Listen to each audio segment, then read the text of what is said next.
Серьезной работы. Это Таир Насханов, адвокат, член президиума Алматинской городской коллегии адвокатов, управляющий партнер адвокатской конторы Насханов и партнеры. И Алтынай Макешева, нотариус-медиатор, преподаватель, тренер, аккредитованный Республиканской нотариальной палатой Республики Казахстан, общий стаж работы 24 года, в нотариусе только 20 лет. Выпускница КСГУ, специализация гражданское право, корпоративное, авторское право, обеспечение доказательств, в том числе в интернете, и суррогатное материнство. Не буду занимать ваше драгоценное эфирное время. Начнем. Всем привет.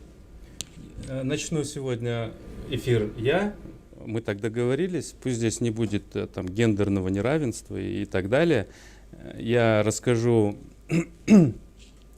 в общих чертах, потому что времени мало, о том, что такое кибербуллинг, немного теорий, чуть-чуть только, это виды разрешения дефамационных конфликтов, проблемы в них, во всех этих трех видах, а их три, да, и случаи из практики. Кстати, некоторые случаи из практики мы проводили вместе с коллегой, с Алтынай Макешевой. Так что, как говорится, подключайтесь, смотрите нас. Мы надеемся, что будет вам интересно. И самое главное, мы будем вам сегодня полезны.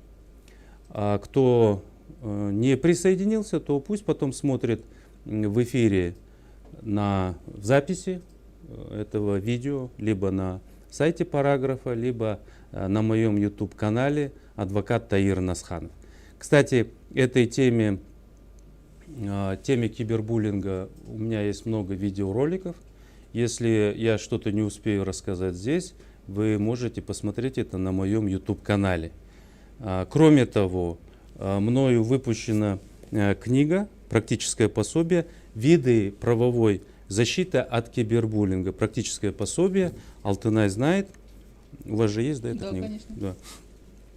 В этой книге вы можете, она продается в Меломане, везде, во всех магазинах, или в интернете можно ее будет купить.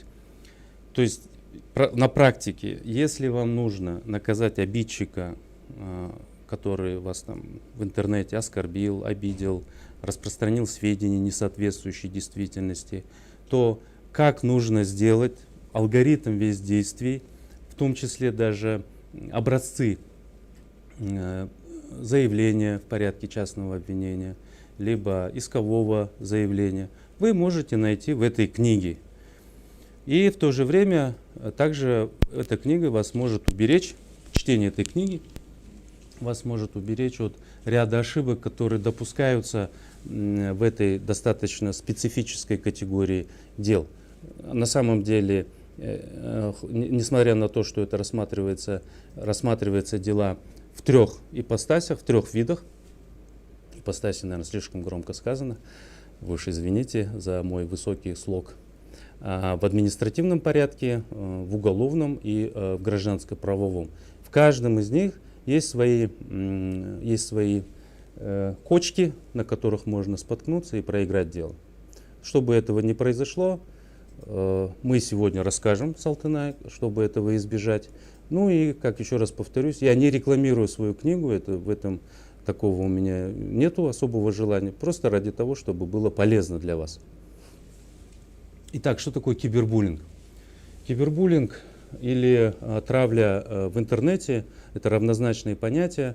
Это унижение чести, достоинства, деловой репутации с помощью интернет-ресурсов. Может происходить на различных платформах, на Фейсбуке, в Инстаграме, в Ютубе, благодаря мессенджерам, WhatsApp и так далее. То есть то, что, допустим, задевает честь, достоинство, деловую репутацию. Что такое честь, достоинство и деловая репутация? Извиняюсь, что повторяюсь, потому что эти слова вроде как бы заезженные, оно такое вот для юристов, во всяком случае, это как бы вот что-то такое устоявшееся. Вместе с тем, закон четко указывает, что такое честь, что такое достоинство и деловая репутация. Честь это то, что внешне, то есть внешний человек считает, что он им обладает честью. Достоинство — это внутреннее состояние.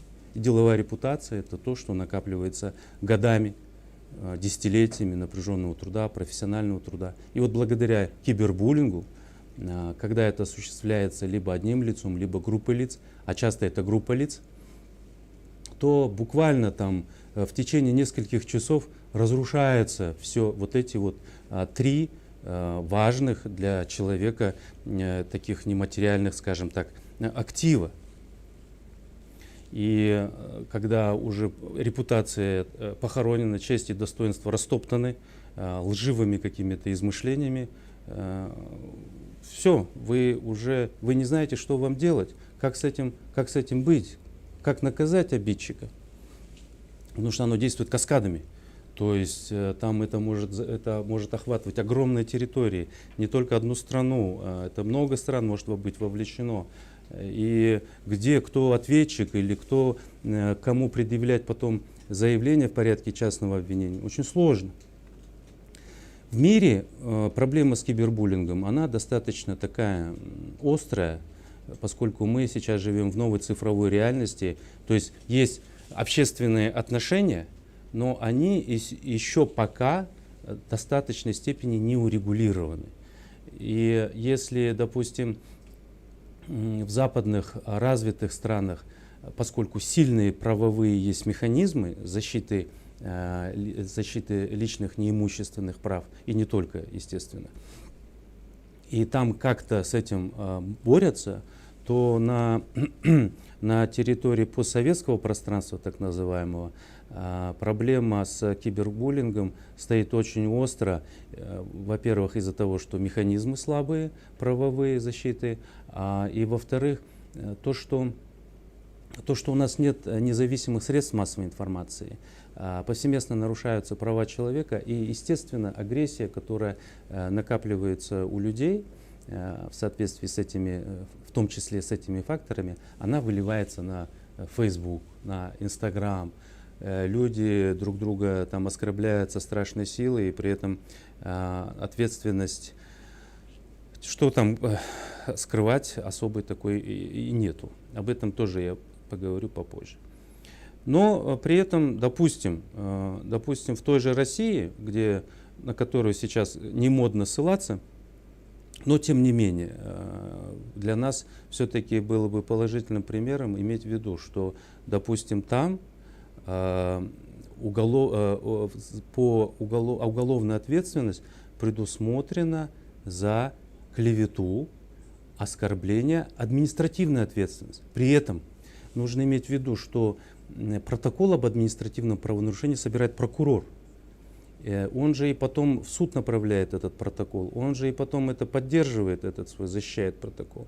Что касается второго состава, оскорбление, теперь клевета, да, в уголовном порядке, тоже расследуется органами внутренних дел и направляется в суд, и там тоже прокурор поддерживает обвинение. Соответственно, в этой категории дел, и в административной, и в уголовной, наш северный сосед в плане защиты нематериальных благ, чести и достоинства, деловой репутации все-таки лучше нас.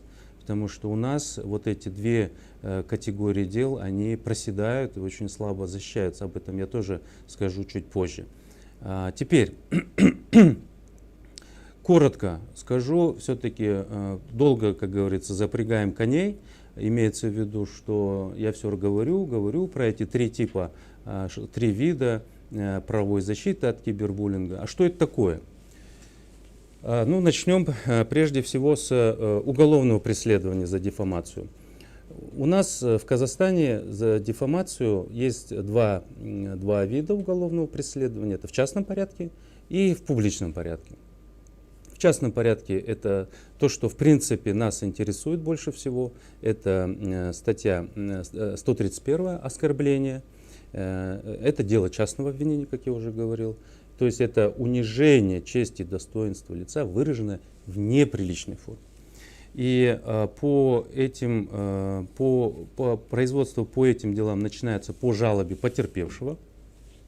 Оно рассматривается в суде. И самое главное, нужно иметь в виду, что суд связан рамками того, что написано в жалобе. За пределы жалобы он выйти не может, и поэтому это очень важно на это обращать на это внимание. То есть абы как тяп-ляп делать нельзя, нужно четко сформулировать пределы обвинения, и бремя доказывания лежит на потерпевшем, на частном обвинителе. То есть это он должен доказать те обстоятельства, что на самом деле было совершено уголовное правонарушение и виновность обвиняемого. То есть да, тот человек становится обвиняемым, когда возбуждается дело в порядке частного обвинения. Ну и у нас тоже все-таки и в публичном порядке тоже есть разрешаются дефамационные конфликты. Я даже вам скажу, это какие-то, допустим, 274 распространение заведомо ложной информации. Это посягательство на честь и достоинство депутата парламента. Дальше это публичное оскорбление первого президента и так далее. Там уголовное дело, поскольку это в публичном поле рассматривается, то заявление жалобы не требуется.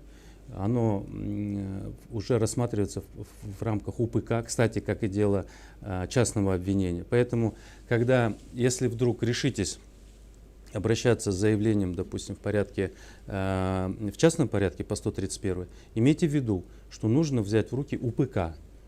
ГПК здесь не подойдет. Вот. И, соответственно, работать уже как следователь, как прокурор. Потому что в данном случае, еще раз повторюсь, вы будете обвинителем, если вы потерпевший или представитель потерпевшего. Кстати, тоже хотел обратить особое внимание, что когда жалоба подается по 131, обязательно ее должен подписать потерпевший, не вы. То есть вы там, как адвокат, мы же привыкли, мы можем там по доверенности подписать и отправить. Нет, здесь так не пойдет. Здесь прям конкретно должен ее подписать сам заявитель. Теперь, возвращаясь к делам публичного обвинения, это нужно иметь в виду, что в каждом городе республиканского значения или в областном центре в департаменте полиции есть так называемый отдел К. Это оперативные сотрудники, которые отслеживают соцсети на предмет именно вот этих вот правонарушений, преступлений. Это, как я уже говорил, распространение заведомо ложной информации, это оскорбление представителя власти, посягательство на честь и достоинство президента. Поэтому будьте, так сказать, осторожны в своих высказываниях, поскольку, как говорится, за вами следит большой брат. Ну а что касается распространения заведомо ложной информации, 274, то печальная практика тоже по этой статье имеется. Несколько лет назад я защищал политического активиста Альнура Ильяшева, который, в общем-то, за что его привлекли? Только за то, что он сделал перепост материалов, которые были в общем доступе. Касались они нашей единственной и ведущей партии. И товарищи обиделись и, в общем-то, добились привлечения его к уголовной ответственности. Хотя, на мой взгляд, и взгляд экспертов, которых мы привлекли к делу, состава правонарушения там не было. Но, тем не менее, дело дошло до нашего Верховного суда, и приговор остался без изменений. 3 года ограничения свободы. И что мы сейчас имеем? Мы имеем то, что данное уголовное дело сейчас является предметом рассмотрения в Комитете ООН по правам человека. То есть опозорились и показали миру, как у нас обстоят дела со свободой слова на самом деле. Теперь клевета в административном процессе, здесь тоже нужно будет коротко сказать, только пока теорию. Как это делается? То есть, во-первых, статья 73 прим. 3, клевета – это распространение заведомо ложных сведений, порочащих честь, достоинство другого лица или подрывающих его репутацию. Так звучит вот эта статья в КоАП. Может быть наказание либо штраф, либо административный арест. Что еще хочу сказать? По делам о клевете протокол у нас составляет, об административном правонарушении составляет участковый, как правило. По закону, теперь уже применимое право здесь у нас будет КоАП. По закону, по кодексу об административных правонарушениях это 3 суток. То есть, допустим, составил он протокол, этот участковый, и он должен направить его в течение 3 суток в суд. Должно быть 3 фактора в его действиях, в действиях клеветника. Эта информация должна быть распространена, во-первых. Во-вторых, это осознание этим лицом, что информация ложная. И третье, это порочащий характер информации. Иногда задают вопрос коллеги, что такое порочащий, что это за слово такое, смотрят там словарь Ожегова, там, далее и так далее. Вот. Порочащий — это то, что унижает честь и достоинство. Вот вам не нравится, вот, допустим, мне не нравится то, что обо мне говорят, ну я, значит, считаю, что это порочащая честь. Но при этом нужно иметь в виду, что это должен быть характер такой этих сведений, что это общепризнано, что это действительно унижает честь и достоинство, такие слова.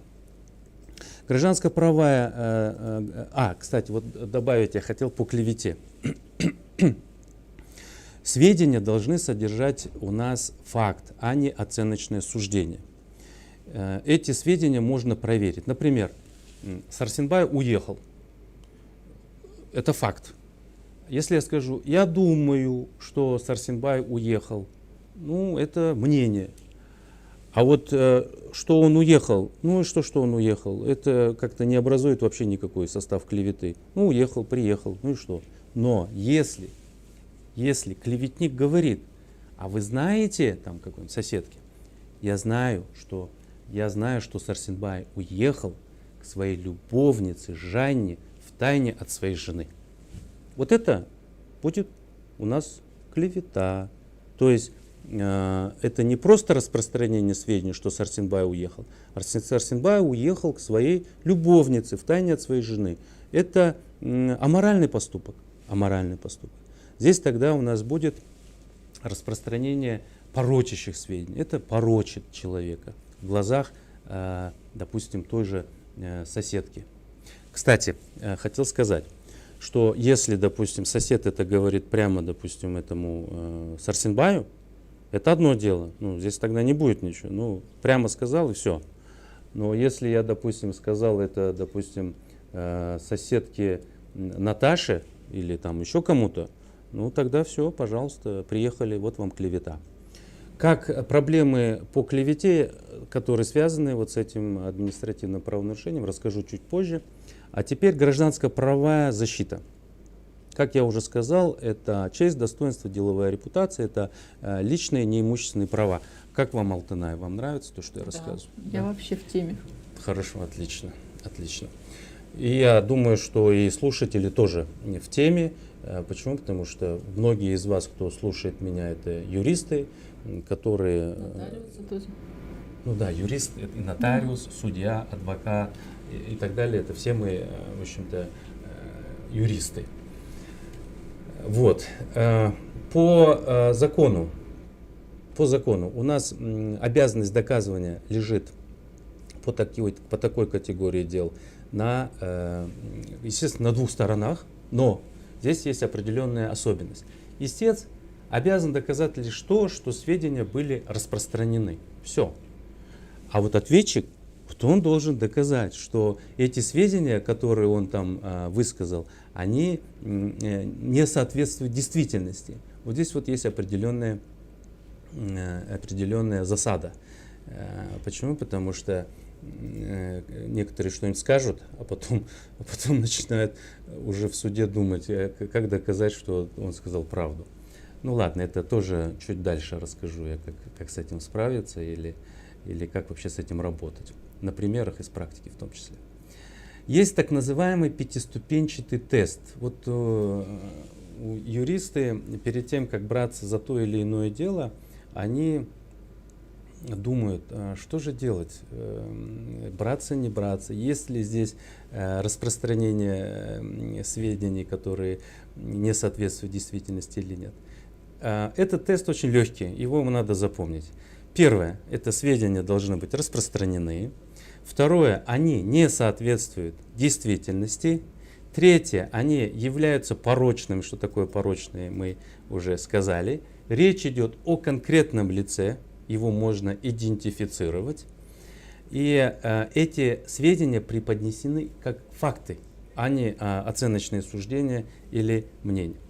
До того, как вообще браться за дело, лично я просто поделюсь своим опытом, потому что, знаете, приходят клиенты и говорят, вот меня унизили, меня оскорбили в соцсетях, меня вот обозвали, вот так. Я понимаю, человек испытывает страдания, и это на самом деле ужасно, потому что вот эта травля в соцсетях, ее когда испытываешь, это я у клиентов это сколько раз видел, да, и сам тоже подвергался этому. Это очень неприятно. И, естественно, хочется наказать обидчика. Но не всегда то, что в соцсетях мы видим в отношении себя, оно является тем, чтобы была какая-то судебная перспектива. Поскольку я все-таки адвокат, а не эксперт, филолог, то есть у меня нету лицензии на осуществление этих действий, специальных познаний нету, то я обращаюсь вначале все-таки к специалисту и показываю этот текст. Я говорю, у меня есть сомнения, есть ли здесь порочащие сведения или нет. И если мне филолог говорит, да, здесь есть, то есть я обращаюсь за консультацией, естественно. Если он говорит есть, то вперед. Я начинаю работать следующим образом. Я обращаюсь к уважаемому нотариусу. Затем, чтобы нотариус закрепил осмотром, и можно уже было потом использовать это в качестве доказательств. То есть там два будет доказательства. Это заключение специалиста перед тем, как идти в суд. И второе, это осмотр у нотариуса. Хотя вообще по правилам должно быть наоборот. То есть в теории говорится о том, что вначале нужно закрепить у нотариуса, потом идти к эксперту. В принципе, одно другому не противоречит. Можно действительно вначале устно получить консультацию, потом закрепить у нотариуса, потом этот протокол осмотра отдать филологу, чтобы он сделал красивое и такое объективное заключение. Так, это о признании, как иск звучит, о распространении сведений, не соответствующих действительности. Дальше идут плюсиками, то есть это дополнительные, которые вы можете еще туда добавить. Это об опровержении сведений, порочащих честь и достоинство, деловую репутацию, возмещение убытков, возмещение морального вреда. Про опровержение тоже нужно отдельно немного сказать пару слов. В исковом заявлении лицо может самостоятельно указать способ опровержения, вплоть до того, каким шрифтом должно быть в соцсетях это отражено. Он может указать срок, в течение которого ответчик обязан не удалять это опровержение. Если сведения были распространены в СМИ, то они должны быть бесплатно опровергнуты в тех же средствах массовой информации. Про моральный вред. Моральный вред, здесь тоже нужно про госпошлину, тоже ошибки бывают. Моральный вред оплачивается, исходя из той суммы, которую, то есть это же имущественный вред, правильно? Тогда, значит, возмещение морального вреда, он оплачивается 1% от суммы, которую вы заявляете. Допустим, 100 тысяч тенге, пожалуйста, 1000 тенге оплачивайте. Некоторые забывают об этом, и суды на это очень внимательно обращают внимание. После того, когда вы пришли в суд со своим исковым заявлением, правильно составить его надо, однозначно. Должно быть осмотр у нотариуса, как я просто повторюсь, это важно. Осмотр у нотариуса, протокол и заключение специалиста. Потом в суде может быть так, что, допустим, ответчик может тоже принести свое заключение специалиста, другого, например. Или у суда могут быть сомнения в том заключении, которое вы предоставили. Тогда суд может назначить психолого-филологическую экспертизу. Почему-то всегда люди тоже задают мне вопросы на консультацию. Почему называется психолого-филологическая экспертиза? Разве это не просто филологическая экспертиза? Там же ведь филологи этим занимаются. Совершенно обоснованное утверждение. Почему? Потому что я, допустим, в своей практике зачастую вижу специалистов, филологов. При всем уважении к ним, кстати, и у меня тоже образование филологическое, кроме того, что я юрист, это просто я для сведения говорю.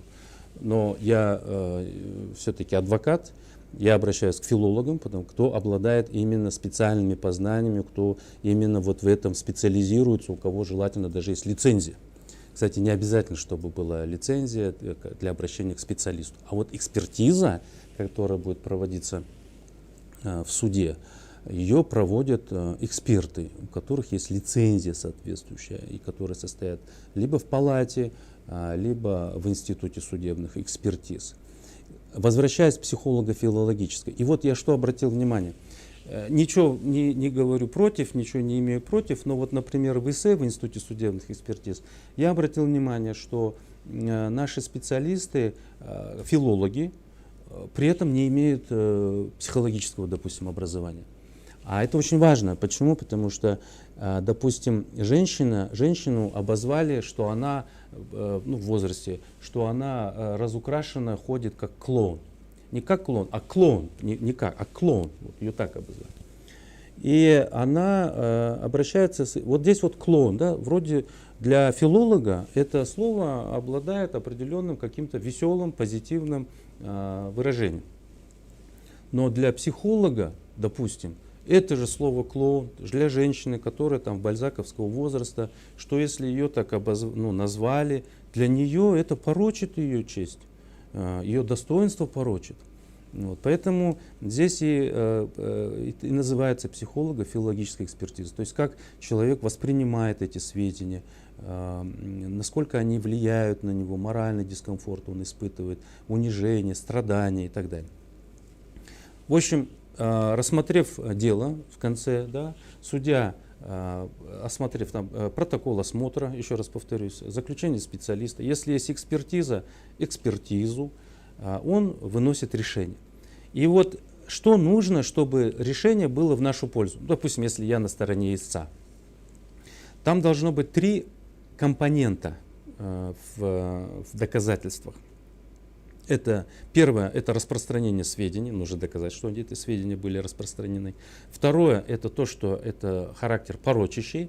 И третье, то, что они не соответствуют действительности. Вот эти вот 3 компонента должны быть, чтобы было решение в вашу пользу. И наоборот, если вы ответчик, вы не хотите проигрывать, вы должны вот эти точечно какой-то компонент из них разбить. Например, как я лично это делаю, доказываю, что эти сведения соответствуют действительности. Либо насчет порочащего, что это все-таки оценочное суждение, это не факт, и здесь тоже не будет гражданско-правовой ответственности. Еще есть время у меня чуть-чуть? Да? Спасибо. Теперь о проблемах. Вот в этих видах правовой защиты от кибербуллинга. Скажу вам честно, все вот эти 3 вида, о которых мы сейчас говорили, это административно-правовой, уголовно-правовой и гражданско-правовой, имеют свои плюсы и минусы. И честно скажу, сам я человек позитивный, всегда стараюсь видеть во всем положительное, но вот в этих 3 видах больше, я из практики говорю, больше все-таки отрицательно, в том плане, что у нас, в общем-то, защита вот этого конституционного права на честь, достоинство, деловую репутацию пока что правовыми рычагами, правовыми механизмами еще защищены слабо. И я вам сейчас это докажу. Например, оскорбление. Вот мы говорим про оскорбление. Вы знаете, у нас по вот этим делам частного обвинения судебная практика такая, что у нас, допустим, в 2019 году осуждено по этой статье 132 человека, оправдано 181. В 2018 осуждено 149, оправдано 178. То есть у нас 55% оправдательных приговоров. Вы сравните это с делами публичного обвинения, где у нас оправдатель, где против государства выступает стороной по делу прокурор, то там процент оправдательных приговоров, если где-то 2,5-3%, это замечательно, если это так. А раньше еще и меньше было. Вот, поэтому здесь я считаю, что это достаточно такой определенный показатель того, как у нас права, интересы тех, кто подвергается оскорблению, защищаются. Теперь не следует забывать, что это проступок. 131 это проступок. Что это значит? Это значит, что судимость она за собой не влечет.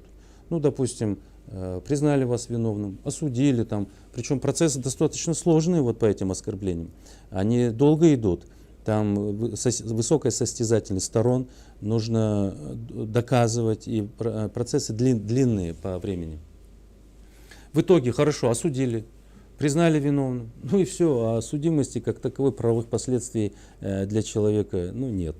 И также еще нужно иметь в виду, что если вас оскорбили, и вы считаете, что нужно пойти все-таки в суд в порядке частного обвинения, гештальт не надо продлевать. Почему? Потому что ответственность в течение года только за проступок бывает. То есть если вы пришли там, через 13 или через 14 месяцев в суд и сказали, вот меня там в позапрошлом году оскорбили, не будет, человек будет, не может быть привлечен к уголовной ответственности, потому что сроки истекли.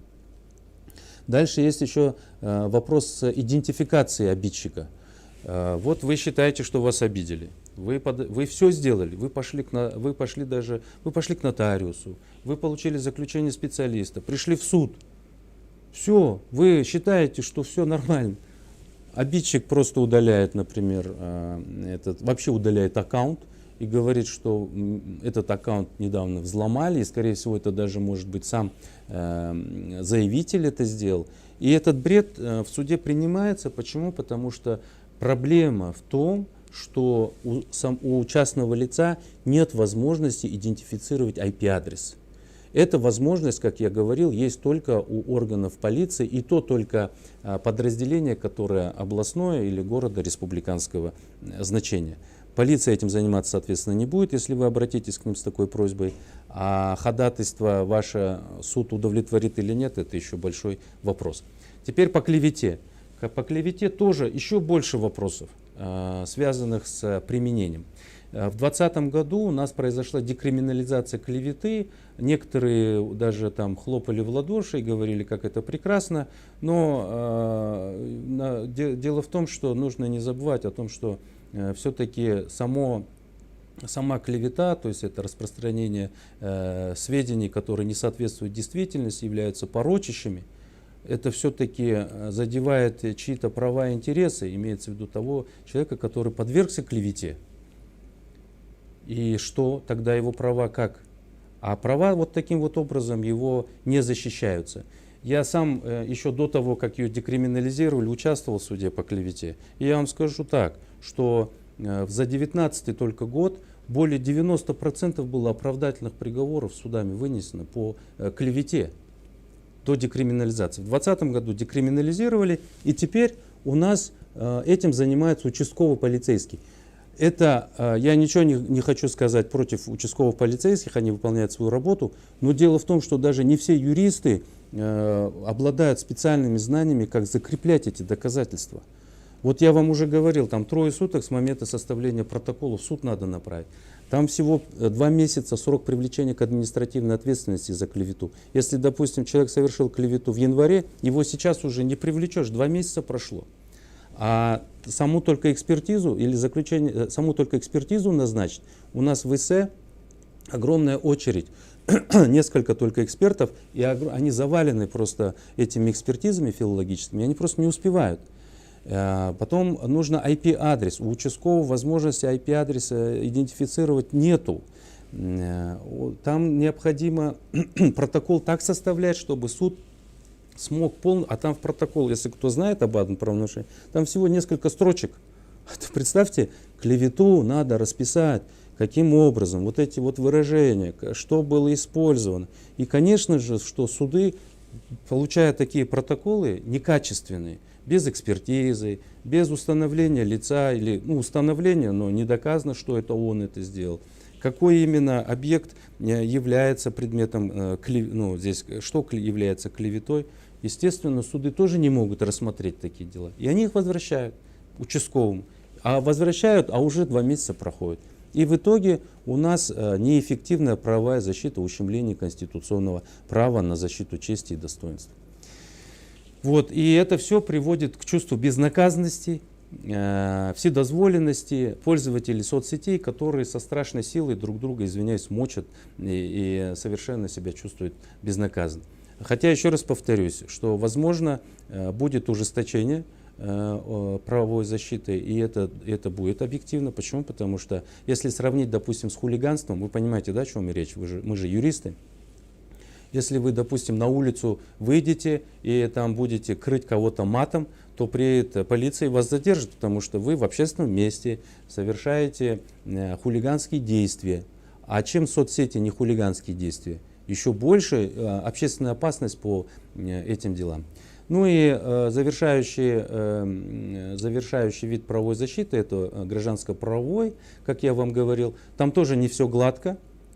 Допустим, в 2019 году было вынесено, допустим, 385 решений. Из них удовлетворено 142, отказано 243.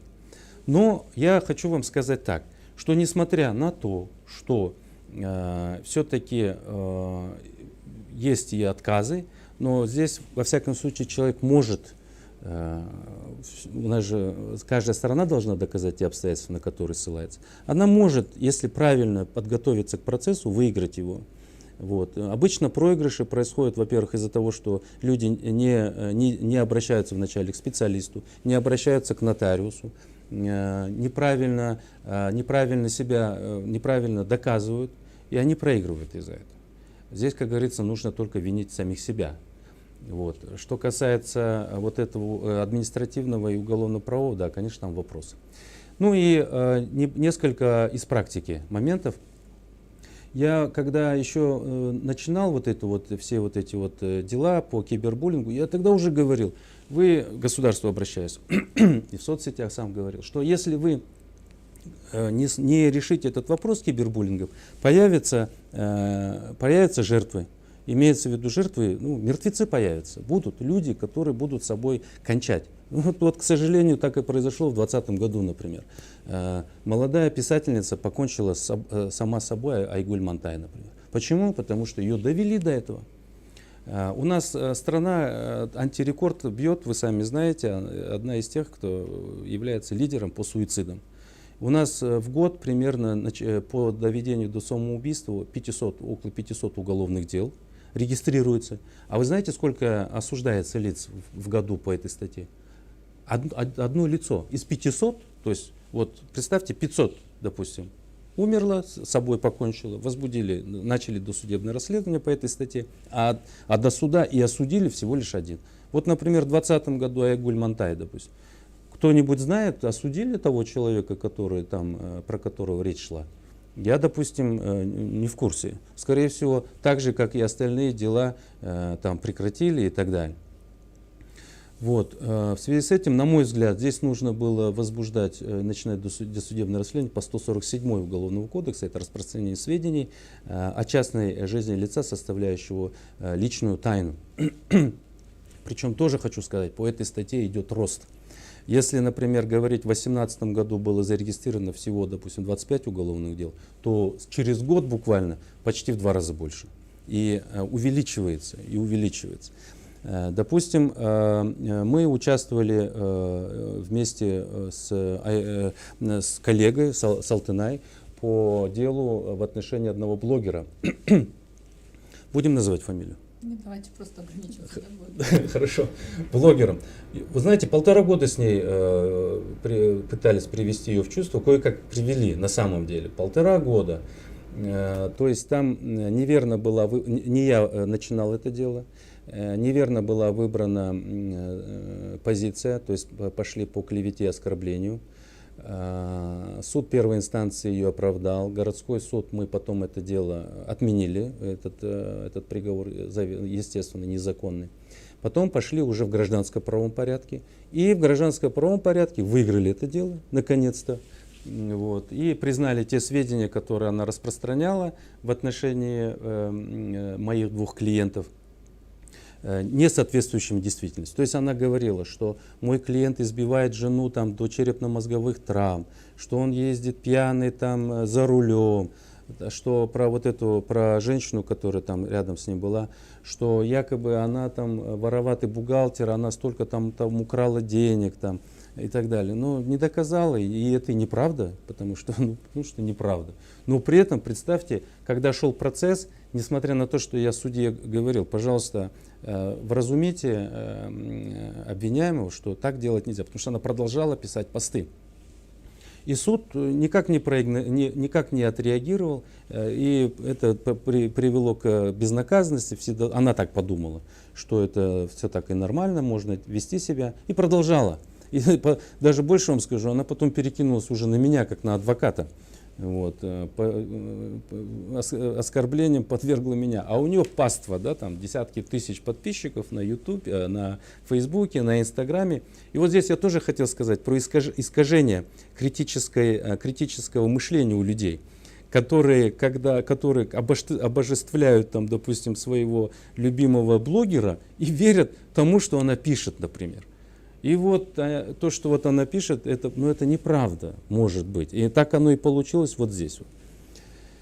Вот. Также мы вот тоже дело проводили в отношении руководителя фонда «Не молчи». Мы тоже выиграли против нее дело, которое распространило сведения в отношении нашего клиента, которые также не соответствовали действительности. Тоже мы определенное такое длительное время, почти год, судились, но в итоге доказали. В общем, такие вот дела нужно и работать с тем, что есть. Я не буду сейчас углубляться в последние поправки в закон, которые касаются кибербуллинга. Некоторые говорят, что они позитивные. Да, кстати, я был членом рабочей группы по этому законопроекту.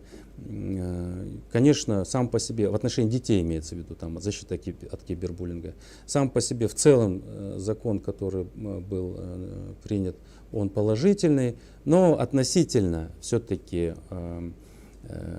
вот, связанные со свободой слова и защитой, есть определенные вопросы, моменты, которые, к сожалению, прошли в закон. Но это тема отдельного вебинара. Я не буду о нем здесь распространяться. Я немного у вас времени забрал. Нормально все? Вот теперь я хотел бы передать слово уважаемому коллеге, которую я знаю очень много лет, нотариусу Алтынай Макешевой, которая является одним из немногих, кстати, специалистов, которые именно специализируются в области закрепления доказательств по кибербуллингу. И ее протокол осмотра, я здесь не рекламирую, здесь вот я говорю как есть, по-честному, что качество, с которым делает нотариус Алтынай Макешева, оно на самом деле высокое. И, в общем-то, я не знаю, во всяком случае, как по другим вопросам, но если обращаюсь к Алтынай Макешевой, она мне делает протокол осмотра, я почему-то потом выигрываю эти дела. Вот так вот и буду дальше надеяться. Спасибо большое. Давайте я вам вкратце расскажу, что такое обеспечение доказательств, потому что многие клиенты, граждане, даже юридические лица, которые впервые сталкиваются с этой темой, они, если честно, даже не знают, с какого специалиста начать. Они могут метаться между нотариусом, адвокатом, экспертом, да? То есть им надо понимать сначала алгоритм правильный, с кого начинать, как действовать, и дальше уже, что именно нотариус делает.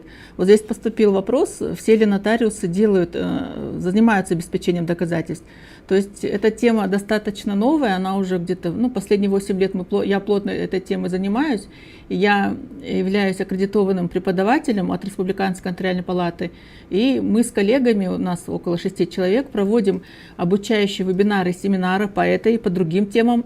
И, соответственно, мы расширяем круг наших коллег и вовлекаем их в эту тему. То есть так, чтобы по всей республике нотариусы занимались этой темой, потому что очень часто, наверное, половину моего времени занимают мои коллеги-адвокаты, юристы, которые просят меня, иногда даже слезно, найти им нотариуса такого в регионах.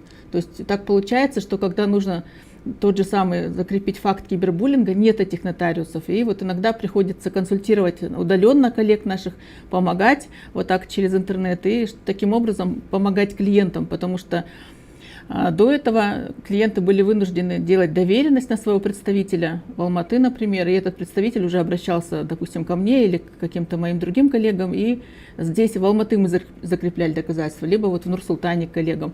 Поэтому, обеспечение доказательств – это такое нотариальное действие, которое совершается при возникновении необходимости подтверждения или сохранения доказательств какого-либо гражданского правового нарушения в случае возникновения дела в суде или любом другом компетентном органе. У нас есть статья 99, на основании которой мы, как нотариусы, можем совершать следующие действия. Осматривать письменные вещественные доказательства, осматривать электронные вещественные доказательства, это новинка, которая была внесена недавно, опрашивать граждан, то есть проводить опрос граждан, когда они не могут участвовать в суде, либо болеют, либо их с работы не отпускают, либо еще по каким-то обстоятельствам. И адвокатам это очень сильно помогает, этот протокол, не только осмотра доказательств, а еще и опроса, допустим, какого-то свидетеля. И мы можем назначать экспертизу, в том числе филологическую. Значит, как уже сказал Таир Кузекович, происходит травля, надо незамедлительно обращаться к нотариусу, то есть начинать надо всегда с нотариуса. Значит, мы как нотариусы можем заверить пост в социальной сети со всеми прикрепленными к посту видео, фотографиями, имеющимися комментариями. Отдельно мы даже можем зафиксировать количество лайков. Что это дает? Это, значит, мы видим сразу аудиторию, да, сколько человек посмотрело. Дальше мы можем посмотреть репосты. То есть помимо того, что те люди, которые ознакомились, они сделали репосты, если, например, допустим, у того человека, который опубликовал, условно говоря, 5000 друзей, если например, возьмем пост в Фейсбуке, дальше, допустим, на него могут подписываться до 25 тысяч подписчиков, дальше люди сделали репосты, это все пошло в геометрической прогрессии. И иногда у меня даже один раз клиент пробовал посчитать эту аудиторию, он сбился со счета, потому что невозможно, это просто уже знак бесконечности имеет. В качестве доказательства также могут быть использованы сторис в соцсетях, статусы в мессенджерах, комментарии в общедоступных форумах, чатах. Сейчас в последнее время очень модно стало Reels заверять. То есть я думала, что сторис это модно и современно, уже, оказывается, это второй день, а Reels это прямо сейчас именно самое, популярное. Также мы можем использовать личную и групповую переписку в мессенджерах, то есть лично это когда один на один переписываются, и групповая там какие-то дворовые чаты, там какие-то профессиональные или еще какие-то. Дальше мы можем закреплять в этих чатах аудио и видео сообщения, СМС обычные, некоторые люди до сих пор и ими пользуются, электронные письма со всеми вложениями и видео с комментариями на видеохостингах. Важный нюанс, значит, все это нужно закрепить именно для того, чтобы доказать в суде или любом другом компетентном органе этот факт того, что вы подверглись буллингу. Но обратите внимание, что сторис, к сожалению, статусы в мессенджерах, они живут всего 24 часа, и вам надо успеть обратиться к нотариусу хотя бы за 2-3 часа до того, как они исчезнут, потому что это не быстрая работа. Во-первых, нотариус к этому моменту должен быть свободен, а так как мы занимаемся этими делами, то мы иногда принимаем по записи за несколько дней вперед. Поэтому вот этот момент нужно иметь в виду. То есть если вы сами это сохранили, сторис истекли, удалились, а вы потом пришли, то это уже нотариус, к сожалению, заверить не сможет. То есть нотариус сам должен зайти вот в этот источник, увидеть действительно, что эти сторис еще действуют, и сам должен осматривать значит, например, соцсеть или мессенджер, сам снимать скриншоты, записывать видео, если нужно делать стенограммы, все это в момент заверения должно быть в интернете. И, значит, мы наделены, как нотариусы, правом обеспечения доказательств, фиксации. Мы осматриваем и фиксируем электронные носители. По заявлению заинтересованного лица мы проводим осмотр доказательств, как я уже говорила, документируем посредством распечатки текста, фотографируем, создаем скриншоты экрана, составляем протокол осмотра доказательств и прикладываем к нему изображение. Если надо, мы прикладываем стенограмму, записываем вот это все на диск и это все приобщаем к протоколу. Значит, многие клиенты пытаются у нас вот на стадии этого фиксации спросить все, что нужно спрашивать у адвоката. В этом плане я сразу предупрежу. Не потому, что мы не знаем, а потому что нам законом этого не даны эти полномочия. То есть мы не исследуем ни в коем случае доказательства. Этим занимается суд. А все консультации по делу, это вот как раз к адвокатам. Мы как раз к ним направляем и говорим, вот вы выработаете вместе стратегию, как вы будете действовать в суде, а мы вот просто сейчас беспристрастно, не вынося никаких оценочных суждений, вам это передали протокол. Дальше уже вступает в дело специалист другой. Но вместе с тем этот протокол является надежным доказательством. На моей практике еще вот ни разу, я пытаюсь мониторить судебную практику, ни разу не было такого, чтобы суд не принял наш нотариальный именно протокол осмотра доказательств. Значит, протокол содержит дату, время и место совершения действия, описание электронных средств и устройств, с помощью которых была произведена фиксация, то есть отвечает всем требующимся критериям. И заинтересованное лицо подает нотариусу заявление, в котором указывает кликабельную ссылку на пост, сторис или сайт, либо предоставляет свой смартфон, планшет, в котором имеется аккаунт в мессенджере, и где, соответственно, велась переписка. Далее нотариус в своей работе использует программу трассировки маршрута для получения сведений и данных по сети и по домену исследуемого сайта.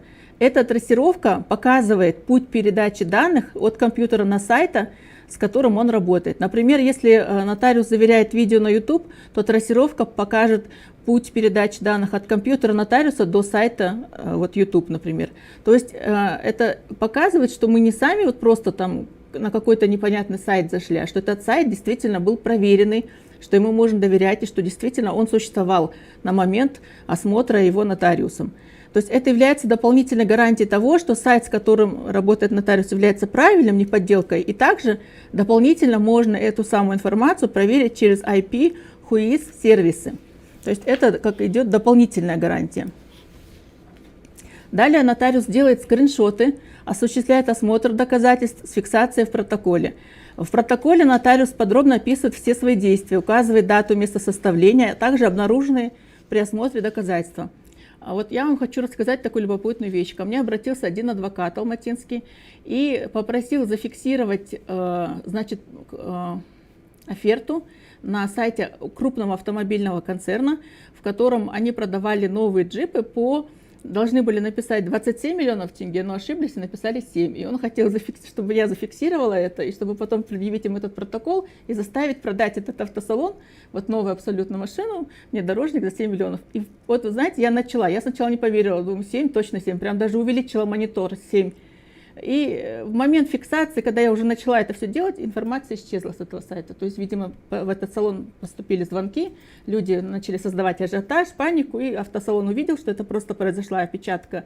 И в этот момент мы прервали. То есть я успела зафиксировать только заявление, а уже протокол пришлось прекратить, потому что уже нечего было заверять. То есть люди думают, что это можно сделать там буквально как раньше, да, по старинке, когда мы копии заверяли, мы буквально печать ставили, и вот 5-10 минут это было готово. То есть минимальный протокол занимает час, иногда полтора, а максимально у меня в моей практике было вот 11-10 часов. Потому что это была группа ВКонтакте, и информация загружалась постепенно. И я даже сама сначала, как нотариус, не поняла, сколько времени это может занятий. То есть там постепенно загружалась, и вот выходила все новая и новая информация, и в итоге мы уже прервали протокол на каком-то моменте, потому что уже наступила почти ночь, и нужно было завершать именно в эту дату. Мы не можем переносить совершение протокола, прерывать и переносить на другую дату. Потому что, во-первых, информация может исчезнуть или еще что-то каким-то, то есть надо завершать день в день. Поэтому, если у нас имеются аудиосообщения или видео, они записываются на диск. Если там имеется в виду речь, то мы ее преобразовываем в текст, делаем стенограмму, и в этом случае к протоколу прикладываем саму стенограмму и диск. Важно учесть, что нотариус не обеспечивает доказательств по делу, который в момент обращения заинтересованных лиц к нотариусу находится в производстве суда или любого другого компетентного органа. То есть любое доказательство нотариус может зафиксировать только до момента обращения в суд. Очень часто нас клиенты пытаются ввести в заблуждение и говорить, что нет никакого дела в суде. Но вы не забывайте, пожалуйста, что есть судебный кабинет, в котором можно по ИИНу или по БИНу проверить все это. И мы тоже этим правом пользуемся, и мы в любом случае видим, обратились вы в суд или нет. Но даже если вы скрыли, и по каким-то образом, допустим, у меня один момент был, когда ко мне обратился клиент, а велись эти технические работы на сайте судебного кабинета, и вот я никак не могла воспользоваться им. И я пыталась и старой версией пользоваться, и новой, и вот бесполезно было. То есть мы 20 минут пытались, в итоге я приняла решение так, а потом все-таки выяснилось, что дело было в суде. И в любом случае тогда мы делаем об этом отметку в самом протоколе, и тогда уже в любом случае суд не примет такой протокол во внимание. Давайте посмотрим, кто может обратиться к нотариусу за обеспечением доказательств. Если информация общедоступна, то есть находится в открытом доступе, ее может увидеть каждый, то тогда к нотариусу обращается сам клиент, либо его представитель, юрист или адвокат. Очень часто клиенты находятся в других городах, иногда даже в других странах. И зачастую адвокаты обращаются ко мне иногда по доверенности, иногда даже без доверенности. То есть если информация общедоступна, и у него есть, допустим, уже этот клиент уже с ним подписал договор, то адвокат успешно обращается, все это закрепляет. То есть здесь почему это происходит? Потому что нужно успеть своевременно закрепить. Сегодня адвокат обратился, мы закрепили, а завтра уже этого поста не существует. И поэтому, как называется, как это говорится, кто присел, тот успел. Кто не успел, тот опоздал. Да. И поэтому, если это переписка, то есть это личная информация, то тогда для заверения переписки клиент обращается лично. У меня были такие моменты, когда клиенты предлагали мне свои телефоны прислать через DHL, там все пароли, явки. Я говорю, нет, вы должны сами. Ни мне лично вы не можете прислать, ни своему адвокату, то есть свой телефон. Вы даже супруга не можете с вашим телефоном, потому что это ваш личный телефон и ваша личная информация. Был такой момент, когда клиент юриста находился в другой стране, там поехал на похороны отца, в этот момент начался карантин, границы закрылись, он не мог вернуться. И его сын прислал ему видео с побоями, как его мать избила. И вот клиент попросил юриста, значит, зафиксировать эти доказательства. И так как я объяснила, что телефон присылать бесполезно, он тогда сказал, давайте я отправлю это видео, допустим, юристу, и вы заверите мою переписку с юристом. То есть юрист заверит свою переписку со мной, да, но здесь после того, как юристы проконсультировались, они, видимо, подумали, что это уже не будет иметь такой силы, как если бы клиент сам, и в итоге это все заверение не состоялось. Есть такой очень важный нюанс, про который я вот сейчас хочу вам рассказать. Если ограничение я вам сказала, да, что если у нас дело в суде, мы не можем заверить. Хотя российская практика говорит о том, что они недавно отменили этот пункт и успешно заверяют на любом этапе судебного разбирательства. Если вы предоставляете в суды иностранного государства такой протокол, то тогда эти ограничения не применяются. И в этих случаях обеспечение доказательств производится независимо от того, находится дело в производстве органов иностранного государства в момент обращения заинтересованного лица. У меня был интересный случай в 2019 году. Вы, наверное, все в курсе, было дело громкое банка одного, не могу назвать его название, когда заверялись полностью банковский чат. Я таких чатов ни разу не видела. То есть все вместе взятые чаты, дворовые, профессиональные, не стоят одного банковского чата, потому что, оказывается, там были подключены сотрудники со всех регионов Казахстана, и они бесконечно, такое впечатление, что они не работали, а только в этом чате сидели. И я просто тоже практически весь день этим занималась и подумала, что это действительно И знаете, обратились международные юристы ко мне, то есть по рекомендации, это получилось даже из самой Австрии. И очень, я так вот, когда принимаю такое участие, мне всегда хочется, чтобы клиент выиграл, потому что, ну, вот, как бы вкладываешь частичку своей души, а потом я выяснила уже через средства массовой информации, что они проиграли. И вот эти, ну, как бы доказательства не помогли, к сожалению. То есть получается, что вы должны предоставить судебный или любой другой компетентный орган, значит, нотариальный протокол осмотра доказательств. Сами распечатку самостоятельно сделать скриншотов у вас не получится, или там скриншотов сайта, поста или переписки. И обращаю внимание, еще раз напоминаю, что если на момент обращения к нотариусу пост в социальной сети, видео на видеохостинге или переписка в мессенджерах уже удалены, то нотариус не сможет обеспечивать доказательства. Есть такие сайты, которые хранят вот информацию с каких-то общих, значит, открытых сайтов доступных. То есть там еще какая-то вот как бэкап информация хранится, да, какое-то время. Но здесь имеет значит, очень важное значение, что это не тот, то есть не сама социальная сеть, а это была просто копия. Она, конечно, какое-то время хранится, но на самом оригинальном основном сайте уже ее нету, поэтому здесь, к сожалению, тогда нотариусу уже заверять нечего.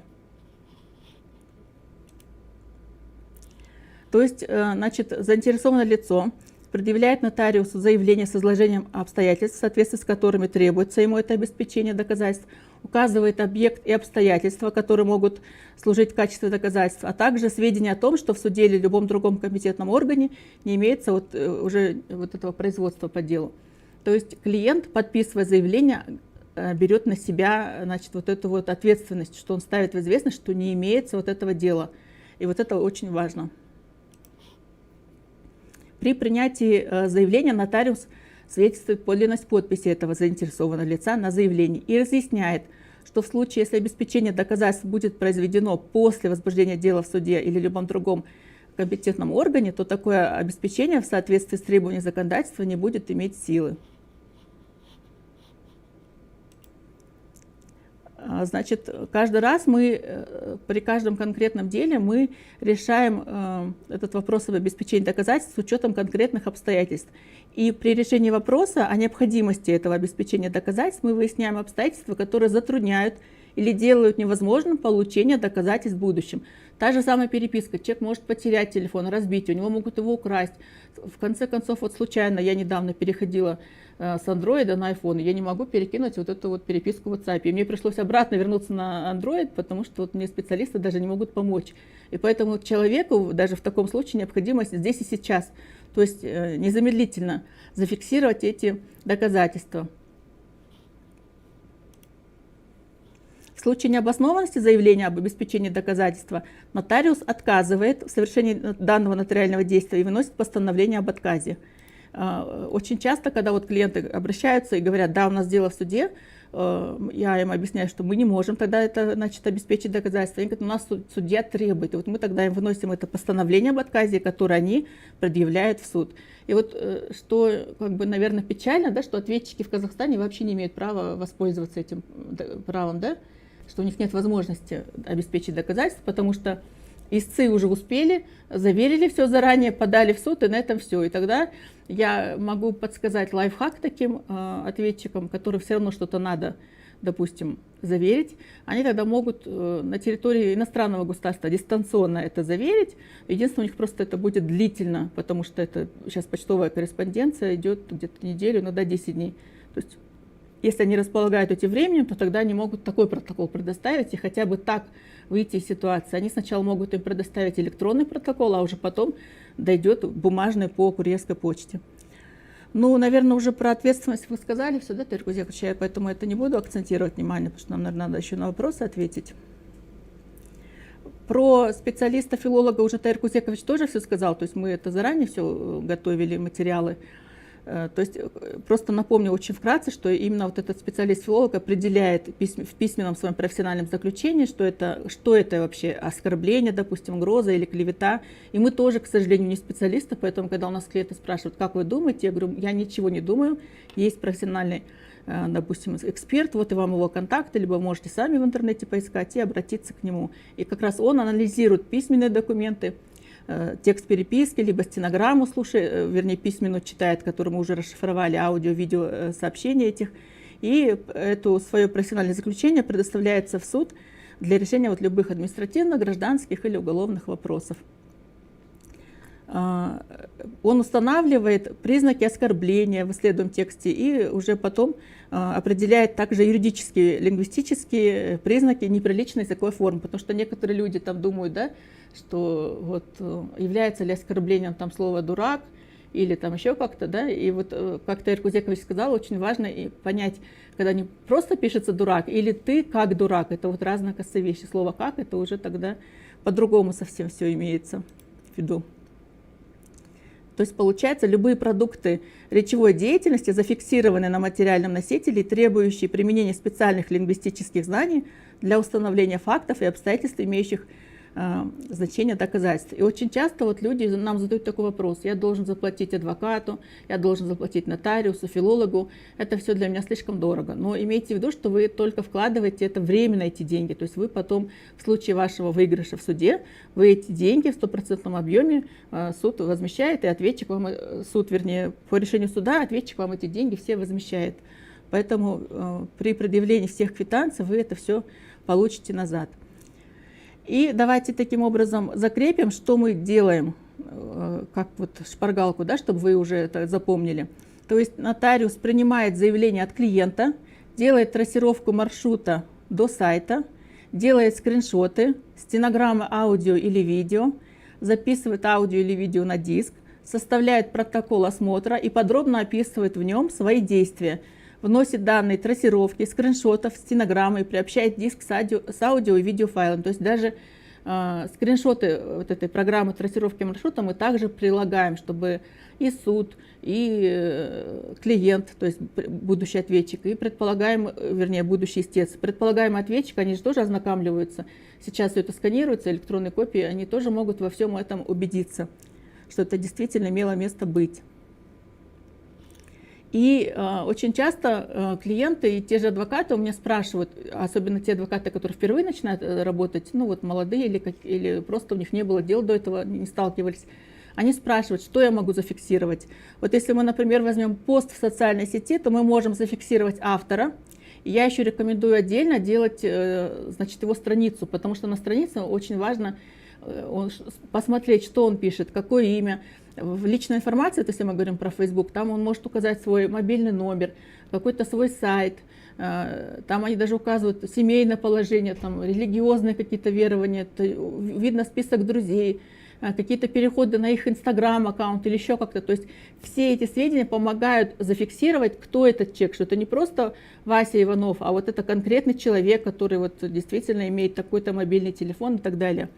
То есть мы смотрим еще дату публикации, содержимое поста, комментарии. Мы можем посмотреть все или выборочно. Либо нам вообще клиент говорит, комментарии меня не интересуют. Самая основная вся фишка именно в посте и в тексте к посту, там прикреплена фотография, видео и так далее. То есть в таком случае мы вообще можем комментарии тогда не осматривать. Потому что у меня один раз было значит, поручение от Алматинской городской коллегии адвокатов, в котором они попросили осмотреть пост одного адвоката. Пост сам был короткий, но комментариев было 1500. И вот я сижу, фиксирую, и там вылезает такая строка, кто-то печатает комментарий. Я думаю, господи, идите работать, дайте я зафиксирую, потом будете все комментарии печатать, потому что это все увеличивает мою работу. И вот эти 1500 комментариев, конечно, было сделать очень сложно, потому что на один лист А4 помещается максимум 5-6 комментариев. То есть вы можете понять, сколько выходит скриншотов. Дальше мы сможем посмотреть количество лайков, репостов, сами фотографии и аудио, прикрепленные к посту, и стенограмму, соответственно, аудио и видео. Если мы говорим про веб-сайт, то там мы можем тоже посмотреть одну или несколько страниц сайта с описанием переходов. Вот, например, в том случае с адвокатом, когда я упоминала про оферту вот этого внедорожника, да, покупки внедорожника, там мы осматривали всего одну, вот просто страницу скроллили вниз, и все, вот нам было достаточно этого, и вкладку «Контакты» посмотрели, и все. Дату размещения, содержимое страницы, опять же комментарии, если есть, то есть некоторые сайты, вот как Тенгри Ньюс или еще какие-то, там есть возможность оставлять комментарии под статьей, аудио и видео на сайте, и опять же стенограмма, аудио и видео. И обращаю ваше внимание, когда мы делаем стенограмму, если там даже содержится ненормативная лексика, мы ее не опускаем, не закрываем звездочкой, мы все беспристрастно печатаем как есть. Никакие слова не заменяем на более там приличные и так далее. И даже если человек говорит неграмотно, мы не поправляем слово. Если он там акает, экает или еще что-то делает, это все вплоть до запятой, каждая буква фиксируется. Если мы говорим про интернет-переписку, то у переписки в мессенджере социальной сети почти одинаковые аспекты, можно рассмотреть их вместе. Там мы смотрим автора и номер телефона абонента, либо нескольких участников, если это групповой чат, содержимое переписки с указанием даты и времени. И вот здесь имейте в виду, что если в WhatsApp можно удалить сообщение в течение первого часа, то в Телеграме можно удалить всегда.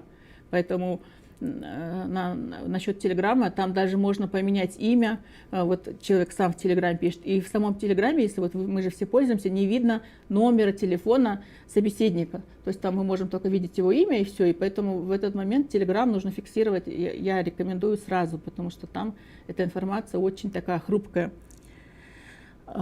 Значит, содержимое переписки с указанием даты и времени, выборочно или всю переписку, если она маленькая. А если выборочно, то я рекомендую вообще клиентам выделять звездочками и перемечать в избранное. И тогда легче, просто заходишь в избранное, смотришь то, что нужно, важные сообщения. Потому что у меня один раз был клиент, который разводился с женой, и они устанавливали опеку над детьми, и они переписывались ровно год, с января по декабрь включительно. Там была переписка там такая, типа, пойди в магазин, купи то-то, и каждый раз был список продуктов. И это все было не нужно. Поэтому я говорю, вы сядьте, отсмотрите именно те моменты, которые касаются ваших детей, перенесите в избранное, и мы заверим только конкретно, чтобы не тратить ни мое время зря, ни ваше. Фотографии, аудио и видео, и опять же стенограмма, аудио и видео. В последнее время вот стенограммы имеют очень большое значение, потому что люди стали ленивыми, к сожалению, перестали писать. Они все говорят на аудио. И причем так долго это все тянут, иногда хочется говорить, говорите быстрее. Поэтому я вот прямо поблагодарила мысленно корпорацию Meta за то, что они сделали при прослушивании аудио, можно увеличить в 1,5 или 2 раза. Это так и нам экономит наше время и нервы, потому что невозможно долго слушать, вот, когда люди одновременно пытаются курить, кушать там, или еще что-то делать и записывать аудио.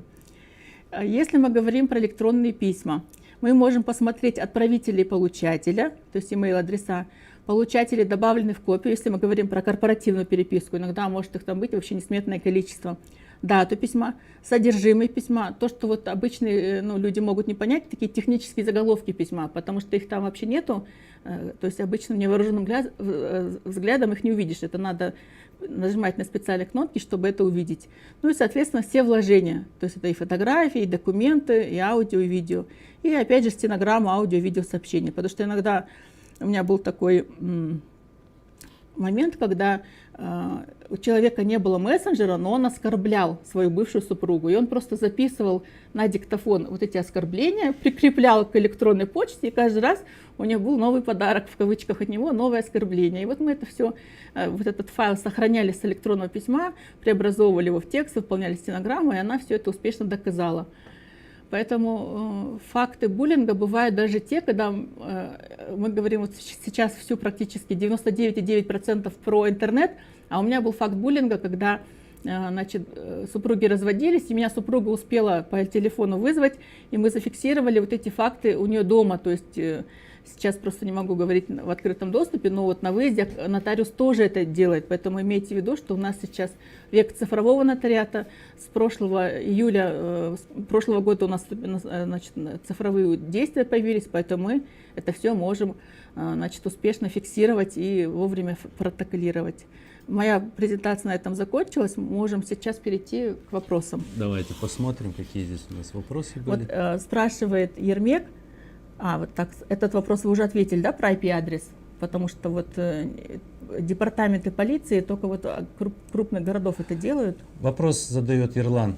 Как обстоит практика по выявлению обидчика по IP-адресу, если имя и данные скрыты или вымышлены? Берутся ли за это правоохранительные органы? Дело в том, что нужно будет, я понял ваш вопрос. Если мы говорим там о клевете, об оскорблении и так далее, нет, не возьмутся. Но можно понять, что там было написано, если, допустим, это то, что распространяло заведомо ложную информацию про вас, либо распространяла сведения о частной жизни, это дела публичного обвинения, и вы можете обратиться с заявлением об этом и потребовать именно в департамент полиции области или города республиканского значения и прямо попросить, чтобы была проведена проверка с указанием IP-адреса. Даже если материал будет сдан в наряд, то вполне возможно, что сотрудники оперуполномоченные отдела К могут собрать эту информацию, и вы тогда сможете это установить. Это такой лайфхак. Не всегда дело будет зарегистрировано, или даже если зарегистрировано, то доведено до суда. Вот так, пока только так. По-другому IP-адрес вы своими силами, к сожалению, получить не сможете. Это определенный пробел такой имеется. На второй вопрос я уже ответила. Так. Вот третий вопрос про кибербуллинг. Кибербуллинг – это буллинг в киберпространстве. Понятие киберпространства входит не только в соцсети, веб-сайты, которые позволяют вести обмен, совместное использование онлайн. Так, ну это не вопрос, я так понимаю. Как доказать? Как доказать кибербуллинг при каждом отдельном таком случае? Общий доступ к виртуальным документам, комментарии к видео, разные соцсети включают. Ну, как доказать, мы, по-моему, сообщили, да, каким образом это сделать. Если все-таки какие-то будут вопросы, обращайтесь либо в комментариях к этому видео, либо это видео будет размещено у меня на YouTube-канале. Я там обязательно отвечу. Так, как установить анонимное лицо, скрывшее свои данные в процессе кибербуллинга? Ну, тоже мы об этом попытались ответить. Подробнее про определение IP-адресов тоже сказали. Как быть, если выражается не в форме текста, а в форме аудиосообщения? Алтенайт об этом тоже сказала, как это фиксируется. Как доказать кибербуллинг в прямом эфире социальной сети? Тоже Алтенайт. Мы также успешно заверяем прямые эфиры. Прямой эфир, да. Вот. Может ли нотариус подключиться к прямому? Да, может. По полученной ссылке можем, либо просто нам говорят название аккаунта, мы туда заходим и видим, что прямой эфир сейчас идет. В сторис Алтенай сказала, да, можно. Площадкой становится платформа, как фиксировать кибербуллинг в таком С виртуальными случае. играми еще ни разу не сталкивались, просто не было таких обращений. Можно ли зафиксировать оскорбление в комментариях соцсетей? Да, можно. Тоже такой же порядок. Быстро заскринить, переговорить, получить консультацию у филолога. Если он говорит окей, да, то тогда идти к нотариусу, оформлять, установить это лицо, кто это сделал, и уже дальше алгоритм этот мы вам подробно рассказали. Поэтому в заключение хотелось поблагодарить организаторов сегодняшнего эфира, уважаемую Илину Черногрицкую, Михаила Коломина, Игоря Лоскутова, это вот мои друзья, Алтынай Макешева, мой друг. Просто в процессе работы мы, мир юридический, он такой тесный, и мы друг друга, в общем-то, все хорошо знаем. Каждый специализируется в какой-то определенной своей сфере. Вот. Если что-то не ответили мы, вот книга «Виды правовой защиты от кибербуллинга» можно купить. Где есть у вас книжный магазин, практически везде они продаются. Меломания, да? Меломания, книжный город. Через флип можно заказать. Через флип можно заказать. Вот. Можете посмотреть мой YouTube канал, на котором есть эти ролики относительно того, как себя вести в той или иной ситуации. Алтынай Макешева, насколько я знаю, она также проводит занятия, вебинары по сегодняшней теме. Я даже помню, как у нас в Алматинской городской коллегии адвокатов вот, Алтынай проводила и рассказывала нам практические про моменты именно фиксации деятельности обидчиков в соцсетях. Тема на самом деле очень такая злободневная, и она с каждым годом становится все более актуальной, она становится более сложной. Появились специалисты, вот как, например, Алтынай, специалист-нотариус, который именно занимается вот вопросами фиксации по кибербуллингу. Появились адвокаты, которые работают именно только в сфере защиты от кибербуллинга. Есть филологи, появились тоже специалисты на казахском и на русском языке. Кстати, здесь тоже нужно понимать, филолог-специалист казаховед или филолог-специалист на русовед, это тоже нужно на это обращать внимание. Кстати, по поводу вот этой книги, о которой я вам говорил, «Виды правовой защиты», практическое пособие, книга это громко сказано, она есть на казахском языке тоже, поэтому если дело в мессенджерах и так далее, в соцсетях на казахском языке, нужно предъявить иск или заявление казахша, пожалуйста, тоже на казахском языке в книге все то же самое найдете. Ну, я хотел еще раз, кстати, хотел отдельно поблагодарить Алтынай Макешеву за то, что она рассказала очень интересно и познавательно то, что сегодня мы услышали. Я надеюсь, что то, что я рассказал, было полезным. Спасибо вам большое. Алтынай, көп рахмет сізге. Я всегда рада. Держу руку на пульсе событий, стараюсь быть тоже полезной и освещать это, насколько я могу. Вот то, что вы упоминали, у нас Алматинская городская коллегия адвокатов всегда приглашает. Вот у меня есть коллега, однокурсник Олег Полмырдвинов, нотариус города Астаны. Вот мы с ним вместе этот вебинар проводили.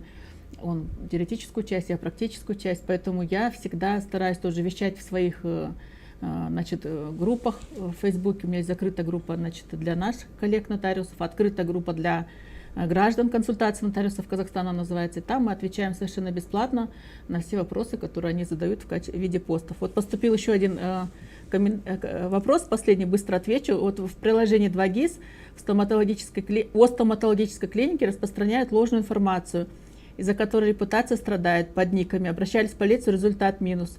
2GIS подходит избирательно, как какие-то убирают, какие-то нет. Ваш совет. Во-первых, надо жаловаться на этот комментарий. Если у вас таких клиентов не было, надо писать, что у нас таких клиентов не было, и просить их, чтобы они указали дату, время обращения, реальное имя, фамилию. И после этого 2GIS проверяет проверку и перемещает этот комментарий в неподтвержденные. Но в любом случае фиксировать надо. То есть нотариус также может зайти через свой компьютер, значит, ваше приложение 2GIS, вы введете свой логин и пароль, который будет скрыт ввиду конфиденциальности. Также это все успешно зафиксируем. И также можно посмотреть, то есть все пользователи 2GIS входят через свой аккаунт в Google. И там можно установить, кто это пишет, и также инициировать дело в суд. Поэтому здесь на любое действие есть свое противодействие, все, можно свои права успешно защищать и восстанавливать честь, достоинство, деловую репутацию вашей стоматологической клиники. И в комментариях обязательно писать, что у нас такого клиента не было. Поэтому либо это конкуренты пишут, либо это какие-то просто недоброжелатели. Также хотел добавить Таиру, своему тезке, что есть судебная практика, которая касается и ТУГИСа тоже. Кстати, вот в этой книге «Видов правовой защиты от кибербуллинга» это судебное решение есть. Можете с ним ознакомиться, там прямо по этому. Чем судебная практика хороша? Тем, что вы, когда ее изучаете, вы в принципе уже знаете, какой алгоритм действия. Поэтому по этому ТУГИСу тоже можно обратиться с иском в суд. Поскольку здесь деловая репутация страдает, то я думаю, что шансы, если это не соответствует действительности, высокая. Спасибо, кстати, за вопрос. Я тоже благодарю, в свою очередь, всех перечисленных Таиром Кудековичем людей. Мы давно уже сотрудничаем, давно вебинары проводим, и мы рады каждый раз за новые приглашения. Это значит, что наши вебинары интересны, полезны, нужны людям, нашим коллегам тоже. И я думаю, что их даже наши коллеги мне присылают даже 3 года назад, которые я здесь проводила вебинары, ссылки, и вот какие-то моменты цитируют, говорят, какие-то мне помогли самой обеспечить доказательства. Кто-то клиент говорит, я прослушал и сам мог составить исковое заявление. Я вот в этом моменте поняла, что мы все это делаем, оказывается, не зря. Спасибо огромное. Спасибо за внимание. Пока. До свидания.